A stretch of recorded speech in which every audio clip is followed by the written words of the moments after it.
We want to complete this table. So we're adding consecutive numbers. We're starting with 1, then we're doing 1 plus 2, then 1 plus 2 plus 3, and so on. So 1 plus 2 plus 3 plus 4 plus 5. Here we want the sum of the first and last number to be added. So that's going to be 1 add 5, which is 6. Just check that's what happened with the others. 1 plus 4 is 5, 1 plus 3 is 4, and so on. So for this one, the first one is 1, the last one is 6, so that's going to be 7. And here 1 and 7 gives me 8. How many numbers are there? Well, there's 1 here, there's 2 there, there's 3 there.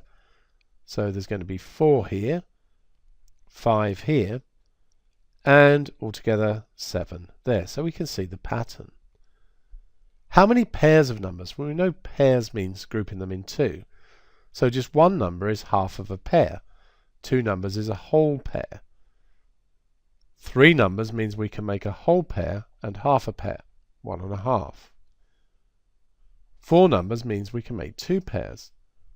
So this must be 2 1/2, this must be 3, and this one is 3 1/2. And now we actually want to go ahead and find the total. So if we do 1 plus 2 plus 3, and remember we've got a calculator if we really need it, that's 6. Now if we look at this, 1 plus 2 plus 3 plus 4 we know is 10, and then we're adding 5 to that, so that's 15. So we can see a pattern here. Then this one is 21, and this one is 28. It says describe the pattern in the total column. These are actually the triangular numbers, but I wouldn't expect you to necessarily know that. What we could spot here is that it goes up by 2, then it goes up by 3, then it goes up by 4, and so on. So that would be a good pattern to spot. Explain how to find the total of the first 12 consecutive numbers by putting them into pairs. So can we see something to do with the pairs that helps us get the total? Well, I've noticed here that if we take this and multiply it by the number of pairs, we get 10. If you try doing 6 times 2 1/2, you'll find you do get 15.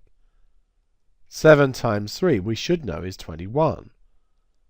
8 times 3 1/2 is 28. It actually works for every row except the first one. So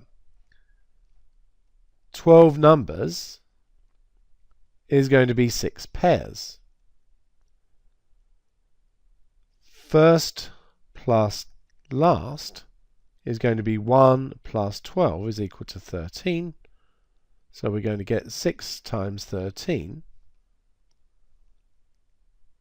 is 78. We now want to do the first 31 consecutive numbers. So 31 numbers, so 30 divided by 2 is 15, so that's going to be 15 1/2 pairs. If we do the first plus the last first one is 1, the last one is 31, so that gives us 32. So if we do 15 1/2 times 32, that should give us the answer.